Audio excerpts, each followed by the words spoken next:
Hello everyone, जीवन tutorials में एक बार आपका फिर से स्वागत है।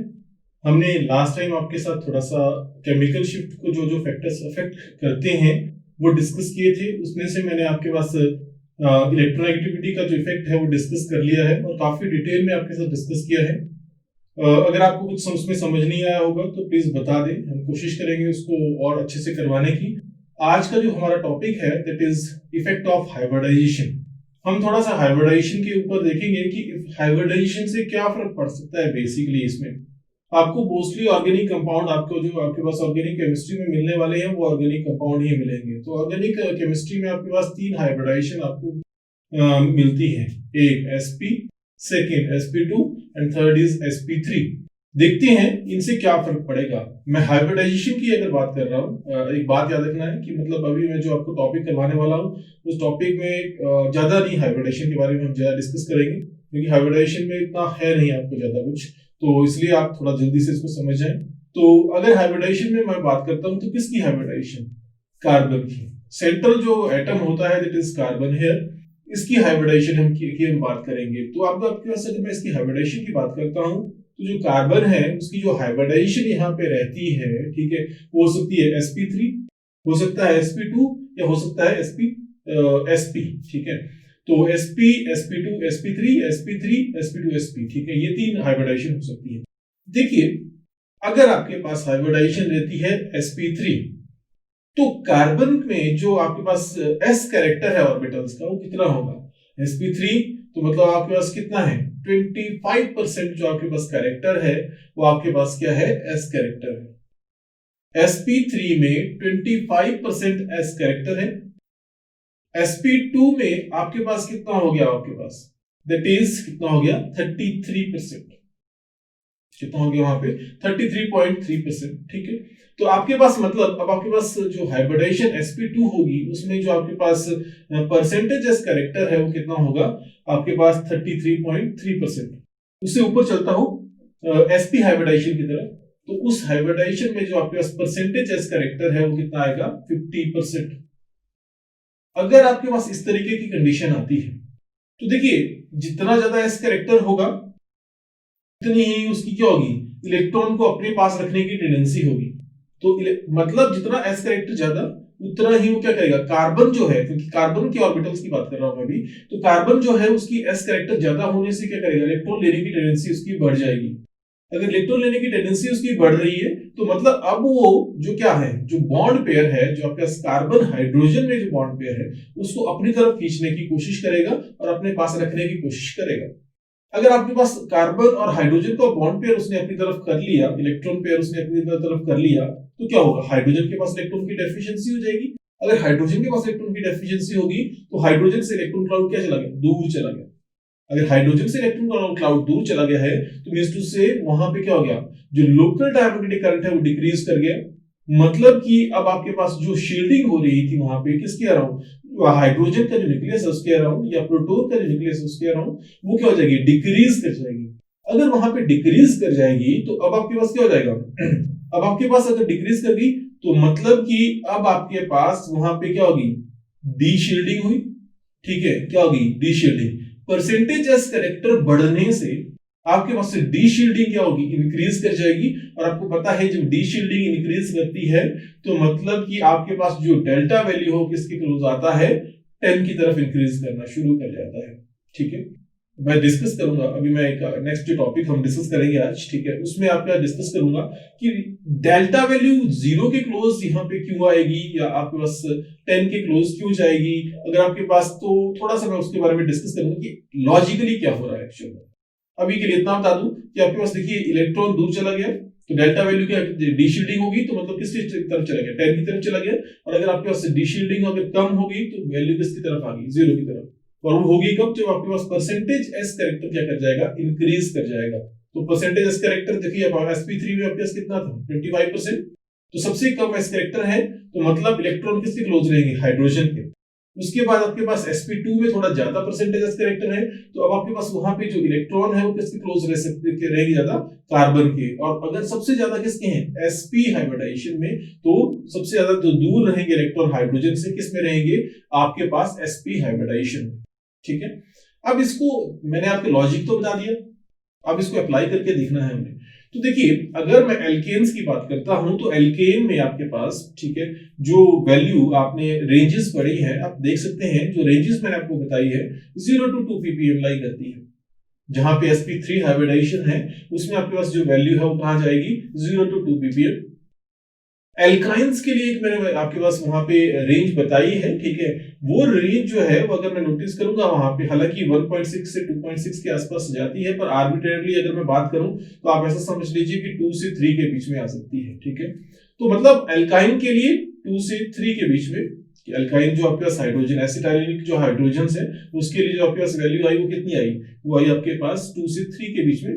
और अगर आपके पास एल्कीन की मैं आपके पास बात करता हूं तो विनाइलिक जो हाइड्रोजन होंगे उसके लिए वैल्यू कितनी थी आपके पास, 4.5 से 6 ppm।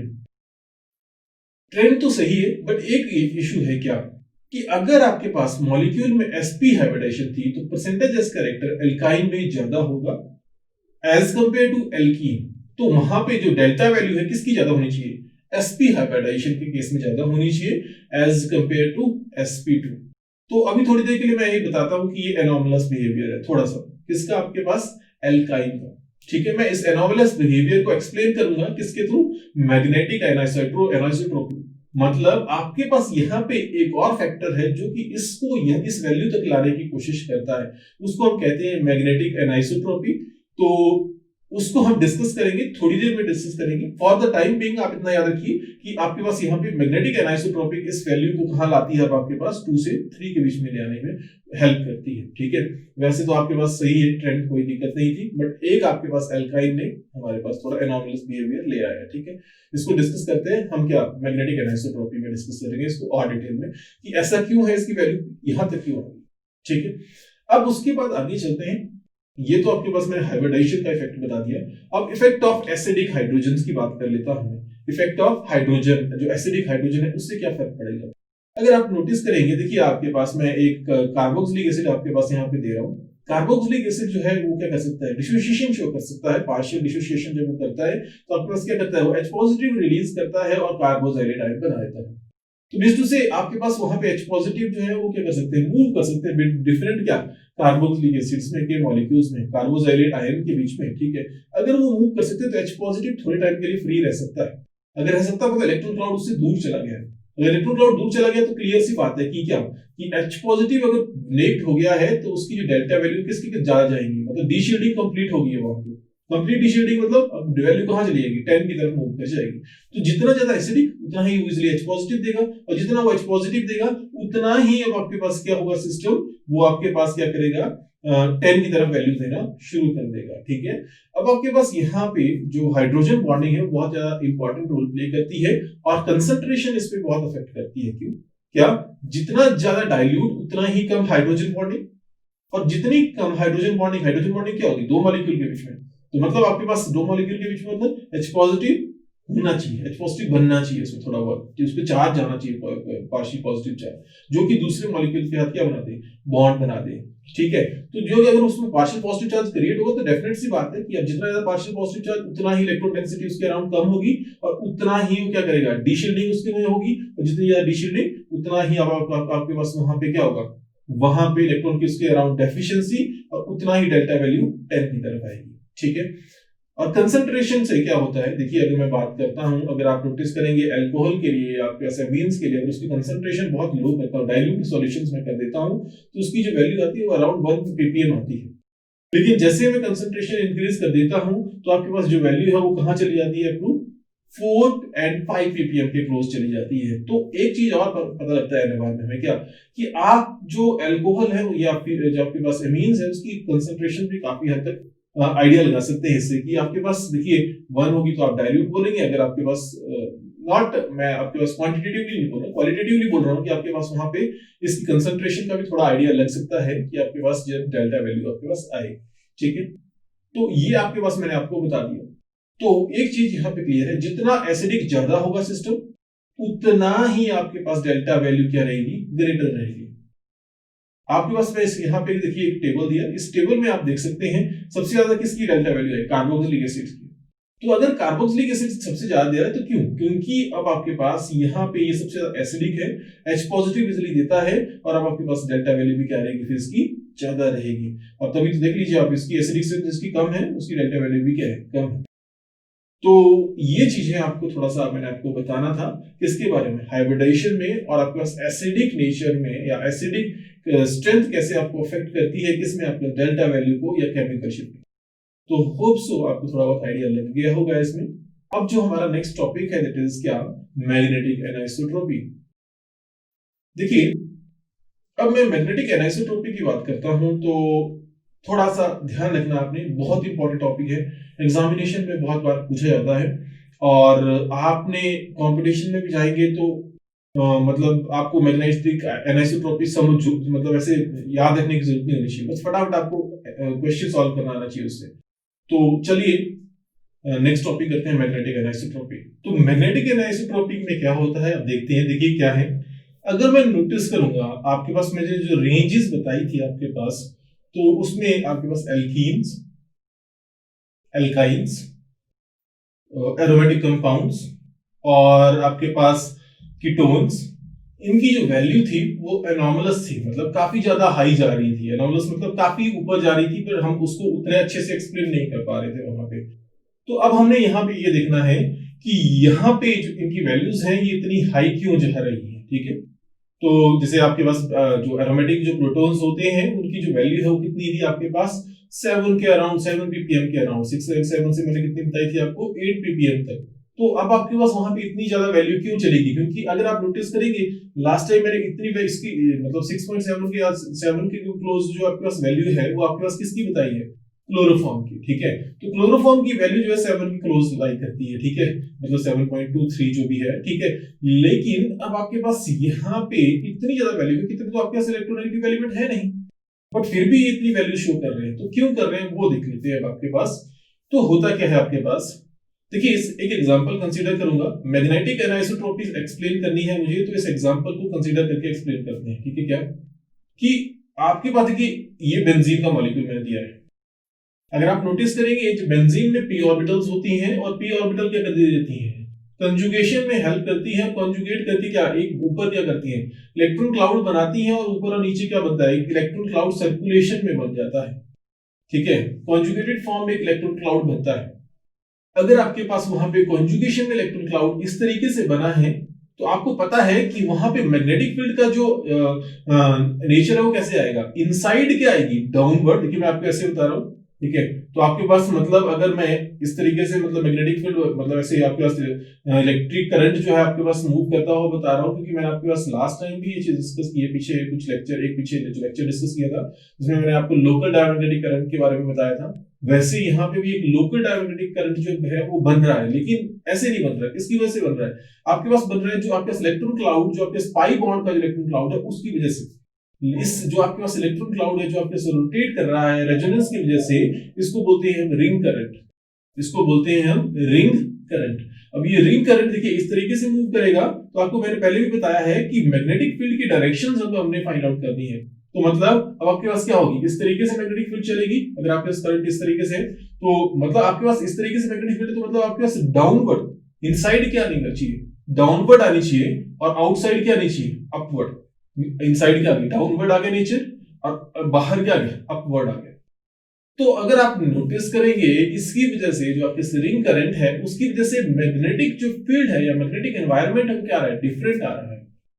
तो आपको मैंने बताया क्या, मैग्नेटिक एनाइसोट्रोपी, मैग्नेटिक मतलब मैग्नेटिज्म, ए मतलब नॉट, एन मतलब ए मतलब क्या था, नॉट, आइसोट्रोपी मतलब आइसो क्या था, सेम, एंड ट्रोपी मतलब नेचर। तो मतलब जो आपके पास मैग्नेटिक फील्ड का जो नेचर है वो आपके पास डिफरेंट डायरेक्शन में डिफरेंट मिल सकता है यहाँ पे। तो बेंजीन में जो मैं देख रहा हूँ, तो बेंजीन में ये डाउनवर्ड आ रहा है, मैग्नेटिक फील्ड जो बन रही है, जो आपके पास मैग्नेटिक फील्ड को रिंग करंट प्रोड्यूस कर रहा है आपके पास, वो इनसाइड जो है डाउनवर्ड आ रहा है, और बाहर क्या आ रहा है, अपवर्ड आ रहा है। अगर ऐसी कंडीशन आएगी तो क्या होने वाला है, तो देखिए क्या है, अब आपके पास मैंने बाहर से मैग्नेटिक फील्ड लगाई थी, अगर मैं बाहर से मैग्नेटिक फील्ड लगा रहा हूं तो इनसाइड जो होगा, इनसाइड क्या होगा, आपके पास दोनों जो होगी मैग्नेटिक फील्ड क्या होगी, कैंसिल करेंगे एक दूसरे को, क्या कर देंगी, वो कैंसिल करेंगे, अपोजिट होंगी वो इनसाइड। लेकिन बाहर क्या होगी, क्योंकि मैंने आपको बोला इस तरीके से आया आपके पास, तो मतलब बाहर के जो प्रोटॉन्स हैं उनमें आपके पास क्या होगी, मैग्नेटिक फील्ड अपवर्ड डायरेक्शन में है, तो overall influence of magnetic field क्या कर जाएगा, इंक्रीज कर जाएगा। ठीक है, क्या कर जाएगा, इंक्रीज कर जाएगा। अगर मैं देखो अब इस चीज को थोड़ा एक्सप्लेन करूंगा मैं अपफील्ड एंड डाउनफील्ड में। ठीक है, कैसे एक्सप्लेन करने वाला हूं मैं इसको, अपफील्ड एंड डाउनफील्ड में। ठीक है, देखिए जब मैं जो रेडियो फ्रीक्वेंसी है उसकी जो फ्रीक्वेंसी है उसको क्या कर देता हूँ, कांस्टेंट कर देता हूँ, तो आपके पास मैं वेरिएबल क्या रखता हूँ, मैग्नेटिक फील्ड को वेरी कर देता हूँ। क्या कर देता हूँ, वेरी मैग्नेटिक फील्ड को। तो आप नोटिस करेंगे कि एक डेफिनेट फ्रीक्वेंसी पे वहां पे क्या होनी है, रेजोनेंस होनी है। उस डेफिनेट फ्रीक्वेंसी पे रेजोनेंस तभी होगी जब आपके पास अप्लाइड मैग्नेटिक फील्ड जो है उतनी फ्रीक्वेंसी की मैं अप्लाई करूंगा जितनी आप, जिसकी वजह से वहां पे क्या हो जाए, ट्रांजिशन हो जाए। अगर आपके पास मैं उससे कम करूंगा तो वहां पे ट्रांजिशन नहीं हो पाएगी, अगर उससे ज्यादा करूंगा तो उससे भी ट्रांजिशन नहीं हो पाएगी। अगर देखो मैं बोल रहा हूँ कि क्या, अगर जैसे ही आपके पास बेंजीन में मैग्नेटिक फील्ड जो आपके पास क्या कर रही है, इंक्रीज कर रही है, जो रिंग करंट की वजह से मैग्नेटिक फील्ड वहां पे जनरेट हो रही है, वो क्या कर रही है, आपके पास ओवरऑल मैग्नेटिक फील्ड को डिक्रीज कर रही है। तो अगर ओवरऑल मैग्नेटिक फील्ड को डिक्रीज कर रही है तो क्या होगा, अब आपके पास जो आपके पास मैग्नेटिक फील्ड बाहर से लगा रहा था मैं किसके लिए, ताकि रेजोनेंस हो जाए, वो क्या कर रहा है, उसको डिक्रीज कर, तो मुझे अब क्या करना पड़ेगा, मैग्नेटिक फील्ड इंक्रीज करनी पड़ेगी, और इंक्रीज करेगी करनी पड़ेगी तो मतलब अब जो सिग्नल आएगा वो क्या आएगा, अब फील्ड आएगा और किसकी क्लोजर आएगा, जीरो की तरफ आएगा, दैट इज मतलब वहां पे क्या होगी, शील्डिंग होगी। जो बाहर की मैग्नेटिक फील्ड को डिक्रीज कर रहा है क्या, अंदर की मैग्नेटिक फील्ड, तो क्या होगी वहां पे शील्डिंग। तो मतलब आपके पास क्या आएगा सिग्नल, अपफील्ड मतलब अब ज्यादा मुझे मैग्नेटिक फील्ड लगानी पड़ी, क्योंकि नेट जो मैग्नेटिक फील्ड उसने एक्सपीरियंस करी वो डिक्रीज्ड करी, तो इसलिए मेरे को बाहर से जो मैग्नेटिक फील्ड लगानी पड़ी वो एक्स्ट्रा लगानी पड़ी, तो इसलिए वहां पे मेरे पास क्या हो गया, अपफील्ड सिग्नल आया। लेकिन अगर मेरे पास ऐसी कंडीशन है कि बाहर जो है मैग्नेटिक फील्ड क्या है, वो पैरेलल है, एक दूसरे के पैरेलल है, मतलब क्या कर रही है, ओवरऑल मैग्नेटिक फील्ड क्या कर रहा है, इंक्रीज, तो मुझे मैग्नेटिक फील्ड अब डिक्रीज करनी पड़ेगी ताकि वहां पे क्या हो जाए, एब्जॉर्प्शन हो जाए। तो अगर वहां पे उसको डिक्रीज करूंगा तो सिग्नल क्या आएगा, डाउन फील्ड, और आपके पास वहां पे क्या होगी, डी शील्डिंग, और वैल्यू क्या चलेगी, 10 की तरफ। तो इसीलिए अब आपके पास जो मैग्नेटिक एनिसोट्रॉपी है बेंजीन में, उसकी वजह से आपके पास ये हमारे पास ऑब्जर्व होता है क्या, कि आपके पास जो बेंजीन के जो प्रोटॉन्स हैं उसकी जो वैल्यू है वो कहाँ आती है, 7 to 8 ppm के बीच में आती है। ठीक है, अब इस चीज को मैं एक्सप्लेन करने के लिए कुछ एक एग्जांपल आपके साथ सामने रखूंगा, इन एग्जांपल से आप बहुत अच्छे से समझ जाएंगे कि क्या मतलब हुआ। ठीक है, इन एग्जांपल को जैसे से मैं रख रहा हूं, इनमें एक चीज याद रखनी है आपने, कि मैंने देखो यहाँ पे इसमें पॉजिटिव चार्ज और नेगेटिव चार्ज से एक्सप्लेन करूंगा इनको। जहां पे पॉजिटिव चार्ज वहां पे शील्डिंग, जहां पे पॉजिटिव चार्ज वहां पे शील्डिंग, और जहां पे नेगेटिव चार्ज वहां पे डी शील्डिंग। ठीक है, डिक्रीज कर रहा है मतलब नेगेटिव चार्ज, तो पॉजिटिव और नेगेटिव से आपने समझ जाना ये चीज। देखिए क्या मैंने आपको बोला कि देखिए बेंजीन था ना पहले आपके पास, तो बेंजीन में अनसाइड क्या हुई है, उल्टी चली थी मैग्नेटिक फील्ड, मतलब डिक्रीज कर रही थी, तो इनसाइड जो मैंने बता दिया पॉजिटिव चार्ज, और बाहर मैंने क्या बताया आपको, नेगेटिव चार्ज, क्योंकि आप नेगेटिव चार्ज नहीं, मतलब आपके पास नेगेटिव है, मतलब डी शील्डिंग है, negative sign is representing deshielding and positive sign is representing shielding. तो मतलब अगर मेरे पास ऐसे प्रोटॉन्स हैं जो कि आपके पास क्या सेंटर में लाई कर रहे हैं, उनकी क्या होनी चाहिए, शील्डिंग होनी चाहिए, जो बेंजीन के बिल्कुल ठीक सेंटर में है, और जो बाहर हैं उनकी क्या होनी चाहिए, डी शील्डिंग। तो देखिए फर्स्ट मॉलिक्यूल में आपको बता रहा हूं, मैं सिर्फ उन प्रोटॉन की बात कर रहा हूं जहां पे आपका शील्डिंग होगी। ठीक है, जो मैं आपको बताना वाला हूं वो इस चीज इस एग्जांपल से आप इजीली समझ जाएंगे। देखिए फर्स्ट एग्जांपल मैंने आपके पास दिया है, ये वाला जो एग्जांपल है, इस एग्जांपल में देखिए आपके पास जो डेल्टा वैल्यू है, जो उन हाइड्रोजन्स के लिए, जो आपके कार्बन के पास जो हाइड्रोजन है जो सेंटर में लाई कर रहे हैं, उसके लिए जो वैल्यू आ रही है -1.0 अप्रोक्सीमेट -1.0 ppm के क्लोज आ रही है, मतलब सेंटर में। तो सेंटर में आने की वजह से आपके पास कितनी आ गई, आपके पास वैल्यू, उसके पास जो वैल्यू आई कितनी आई, -1.0। मैंने क्लियर बता दिया कि दोनों क्या है, एंटी पैरेलल है, तो आपके पास वहां पे डी शील्डिंग होनी चाहिए, शील्डिंग होने की वजह से आपके पास क्या आएगा, सिग्नल जीरो की तरफ आएगा, तो वो जीरो से पीछे चला गया। और यहाँ पे अगर जो कार्बन देखो, जो आपके पास बेंजीन के साथ अटैच्ड है कार्बन, उसकी जो डेल्टा वैल्यू दैट इज 2.0, और आपको अगर हाइड्रोजन की मैं बात करूं जो आपके पास बेंजीन के साथ है, दैट इज 7.3 के आसपास आपके पास डेल्टा वैल्यू आने वाली है। ठीक है, अब आपके पास दूसरा जो एग्जांपल है यहाँ पे, इस एग्जांपल में देखिए आपके पास ये भी एरोमेटिक है, याद रखना है आपने क्या है, ये भी एरोमेटिक है। तो एरोमेटिक इस एग्जांपल में आप देखिए कि आपके पास डेल्टा वैल्यू कितनी आ रही है, इसमें जो डेल्टा वैल्यू आ रही है, जो आपके पास प्रोटॉन इनसाइड है, जो प्रोटॉन आपके पास इनसाइड है, उनकी जो डेल्टा वैल्यू आ रही है वो कितनी आ रही है, -1.8 ppm। कितनी डिक्रीज कर गई, -1.8 ppm। और अगर बाहर वाले जो प्रोटॉन है उसमें कितनी चलेगी, 8.9 ppm। तो देखिए कितना फर्क पड़ गया। मतलब कि जो आपके पास रिंग, जो आपके पास करंट था, उसने इनसाइड, जो मैंने आपको पॉजिटिव बताया, तो इनसाइड क्या है, शील्डिंग है, बाहर क्या है, डीशील्डिंग। तो आपके पास ये जो मैंने आपको एक्सप्लेन किया वो यहाँ पे आपके पास क्लियरली एक्सप्लेन हो रहा है क्या, कि जो बाहर के प्रोटॉन है उसकी वैल्यू कितनी है, 8.9, जो अंदर वाले जो प्रोटॉन है उसकी कितनी आई आपके पास, 1.8 ppm, मतलब डिक्रीज कर गई, शील्डिंग हो गई। थर्ड एग्जांपल में आपके पास डेल्टा वैल्यू कितनी बताई मैंने, जो आपके पास प्रोटॉन बिल्कुल ठीक रिंग के ऊपर है, ठीक है, उनकी कितनी है, 1.4, -1.4। पिछले में -1.8 थी, अब यहाँ पे -1.4। अब आपके पास जो है ये आपके पास प्रोटॉन किस में आ रहे हैं, सेंटर में लाई कर रहे हैं, सेंटर में लाई कर रहे हैं, इसलिए अब आपके पास डेल्टा वैल्यू इसकी क्या कर गई, डिक्रीज कर गई। अब आपके पास लास्ट एग्जांपल है, इसमें जो आ रही है वैल्यू कितनी आ रही है, -0.5 ppm। -0.5 ppm सेंटर में लाई कर रहे हैं, तो आपके पास डेल्टा वैल्यू क्या कर गई, डिक्रीज कर गई, डीशिल्डिंग होगी। तो मुझे जो आपके पास एक्सप्लेन करना था ये आपको मैंने इससे एक्सप्लेन कर दिया। तो थोड़ा सा आपको, मुझे लग रहा है थोड़ा बहुत आपको होप सो कि क्लियर हो गया होगा। नहीं हुआ है तो आप पूछ लेना, कोई बात नहीं, ठीक है। तो नेक्स्ट करते हैं। तो नेक्स्ट है आपके पास, देखिए अब आपके पास क्या है इसमें, नेक्स्ट जो एल्कीन्स की मैं बात कर रहा था, आपके पास एल्काइंस की बात कर रहा था, एल्डिहाइड्स की बात कर रहा था, ठीक है, या आपके पास कीटोन्स की बात कर रहा था, उसमें हम देखें क्या है। देखिए जो एल्कीन्स हैं उसमें आपके पास इलेक्ट्रॉन क्लाउड कैसे चलता है, इस तरीके से, ठीक है, क्लाउड कैसे चलता है, इस तरीके से चलता है। अगर इस तरीके से चलता है तो मतलब कि आपके पास क्या होगा, इस तरीके से आपके पास इलेक्ट्रॉन क्लाउड वहां पे मूव करेगा, इस तरीके से, ठीक है, क्योंकि आपके पास रिंग करंट ऐसे है, ठीक है, वहां पे इस तरीके से चल रहा है, ठीक है। तो अगर आपके इस तरीके से चला है तो आपके पास क्या होगा, इस तरीके से मैग्नेटिक फील्ड का इन्फ्लुएंस आएगा। तो इनसाइड आपके पास क्या आएगी, डाउनवर्ड, और आउटसाइड क्या आएगी, अपवर्ड।